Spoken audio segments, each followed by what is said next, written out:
Assalamualaikum warahmatullahi wabarakatuh. Selamat pagi anak-anak semuanya. Hari ini kita berjumpa lagi untuk melanjutkan pembelajaran kita sebelumnya. Pada hari ini pembelajaran kita adalah tematik. Kita sudah memasuki subtema 4. Pada pembelajaran sebelumnya kita telah membahas tentang pertumbuhan manusia dan pertumbuhan hewan. Nah, pada hari ini yang akan kita bahas adalah pertumbuhan dan perkembangan tumbuhan. Sebelum memasuki pembahasan materi, marilah kita bersama-sama mengucapkan basmalah.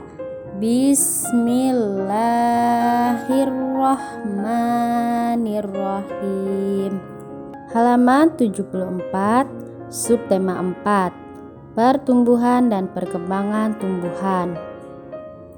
Pembelajaran 1. Muatan bahasa Indonesia, teks tentang pertumbuhan dan perkembangan tumbuhan. Berikut ini ada teks tentang pertumbuhan dan perkembangan tumbuhan. Setiap jenis tumbuhan mempunyai daur hidup yang berbeda. Tumbuhan berkembang biak dengan dua cara. Yang pertama yaitu secara alami, yang kedua secara buatan. Perkembangbiakan secara alami adalah dimulai dari tumbuhnya tunas pada bagian tumbuhan. Tunas selanjutnya akan menjadi tanaman baru. Pada umumnya tunas tumbuh pada ruas batang, ketiak daun, ujung akar, dan tepi daun. Tunas yang tumbuh pada ujung akar atau tepi daun disebut tunas adventif. Jika tunas tumbuh dekat induknya dinamakan rumpun. Tumbuhan berkembang biak secara alami dengan biji, umbi, tunas, spora, dan akar tinggal. Perkembangbiakan buatan adalah perkembangbiakan dengan campur tangan manusia. Tujuannya yaitu untuk memperoleh tumbuhan baru dengan cepat dan tidak bergantung pada musim atau kondisi alam. Contoh perkembangbiakan buatan pada tumbuhan adalah mencangkok, stik, merunduk, menempel, dan menyambung. Muatan SBDP, kerajinan mosaik. Mosaik adalah karya seni rupa yang dibuat dengan cara menyusun dan menempel kepingan-kepingan pada suatu bidang. Benda tersebut bisa berasal dari bahan alam maupun buatan.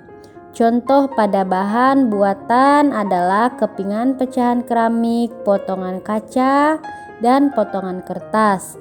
Sedangkan pada bahan alami atau bahan alam yaitu biji-bijian, ranting, dan dedaunan. Muatan matematika, operasi hitung pembagian. Pembagian adalah pengurangan berulang sampai habis. Perhatikan contoh soal berikut ini. Ibu mempunyai 150 jeruk. Jeruk itu dibagikan kepada 3 orang. Tiap orang mendapat sama banyak. Berapa jeruk yang diterima masing-masing? Perhatikan penyelesaiannya. Tadi ibu mempunyai jeruknya ada sebanyak 150, lalu dibagikan kepada 3 orang. Maka kita tulis dulu 150 dibagi 3, hasilnya adalah 50. Berarti ada 3 kali pengurangan secara berulang dengan 50. Maka kita tulis yaitu 150 dikurang 50 dikurang 50 dikurang 50. Maka hasilnya 0. Jadi tiap orang mendapat 50 jeruk. Halaman 77. Pembelajaran 2. Muatan bahasa Indonesia. Teks tentang pertumbuhan dan perkembangan tumbuhan. Tumbuhan merupakan sumber makanan bagi sebagian makhluk hidup, mulai dari biji-bijian, pada buah hingga sayur. Semua bisa didapat dari tumbuhan dan kita konsumsi setiap hari. Sampai saat ini, tumbuhan tak hanya hadir sebagai bahan pokok makanan, tapi juga menjadi hiasan yang tanam untuk keindahan. Begitu pentingnya fungsi tumbuhan bagi kehidupan, sehingga sudah sepantasnya kita harus menjaga tumbuhan agar tidak punah. Perkembangbiakan tumbuhan dapat dilakukan dengan menggunakan biji dan tunas. Berikut ini ada teks bacaan tentang perkembangbiakan tumbuhan menggunakan biji dan tunas. Sebagian besar tumbuhan berkembang biak dengan biji. Setelah tumbuh besar, pohon akan menghasilkan bunga. Lalu bunga akan menghasilkan buah. Sebelumnya, pernahkah kalian memperhatikan buah mangga? Saat kita memakan buah mangga, kita akan menemukan biji mangga. Biji tersebut dapat kita tanam. Apabila tanahnya subur, biji tersebut akan tumbuh menjadi pohon mangga yang baru. Secara berangsur-angsur, pohon yang kecil akan bertumbuh menjadi besar dan akan menghasilkan buah kembali. Itulah daur hidup mangga. Daur hidup akan terus berkelanjutan membentuk sebuah siklus. Ada juga tumbuhan yang berkembang biak dengan tunas. Tunas adalah anakan pohon yang berada di dekat pohon induknya.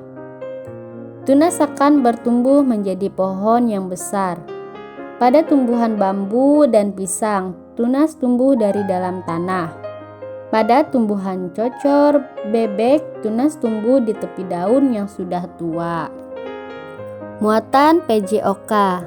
Kombinasi gerakan lari dan lompat dalam permainan rangku alu. Pohon bambu adalah salah satu tanaman yang berkembang biak dengan tunas. Manfaat pohon bambu salah satunya adalah sebagai alat permainan.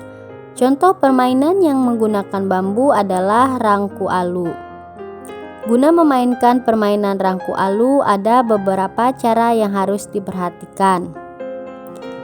Caranya yaitu sebagai berikut. Yang pertama, pemain terdiri atas dua kelompok, yaitu kelompok yang bermain dan kelompok yang menjaga. Kelompok yang menjaga menggerak-gerakkan bambu. Ada 4 orang berjongkok membentuk bidang persegi dan memegang kedua bambu sambil bernyanyi.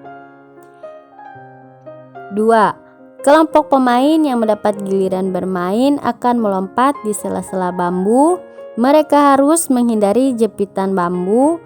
Penari akan masuk dalam bidang persegi dan melompat-lompat sesuai irama buka tutup bambu.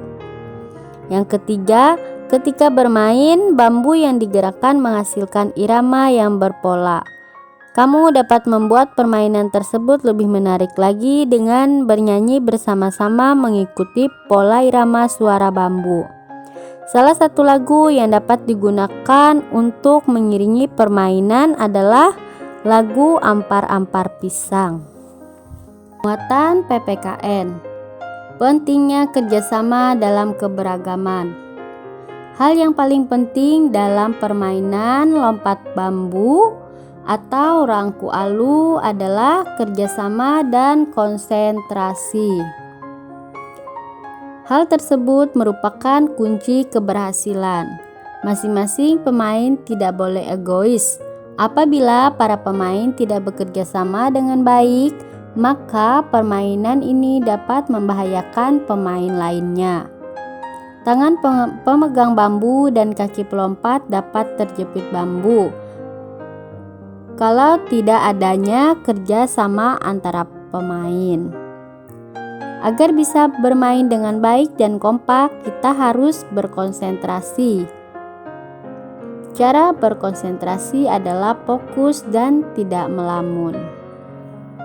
Pembelajaran kita hari ini telah selesai. Semoga apa yang Ibu sampaikan dapat bermanfaat untuk kalian semua. Tetap semangat dalam mengikuti setiap pembelajaran. Teruslah berdoa agar kita dapat segera melaksanakan pembelajaran kita secara tatap muka di sekolah. Selalu jaga kesehatan dan beristirahat dengan cukup. Sebelum menutup pembelajaran kita, Ibu ingin mengingatkan kembali kepada kalian agar kalian selalu mematuhi protokol kesehatan dengan cara 5M, yaitu sebagai berikut.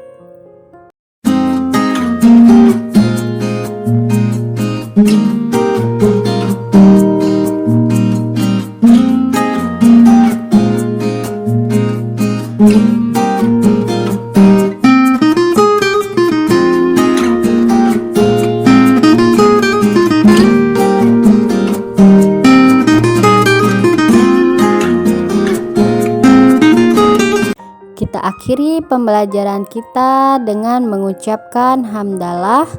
Alhamdulillahirabbil alamin. Wassalamualaikum warahmatullahi wabarakatuh.